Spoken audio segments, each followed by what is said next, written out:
Сәлем. Денсаулық барлығымызға маңызды. Күмәнді өнімдердің түрлерін ұсынғым келеді. Тик-так. Бұл өте күмәнді. Данон йогурты, живой йогурт. Бұл да күмәнді. Йогурт Активия, құлпынайы бар, именно осы. Актимель йогурт.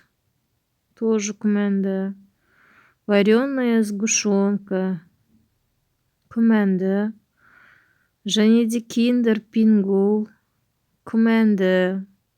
Бұған мән береміз. Балдарыңызға бермеңіз.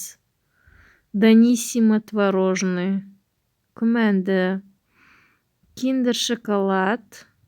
Молочный ломтик. Күмәнді. Каналға лайк басып, комментарий жазып, тіркелуді ұмытпаңыздар.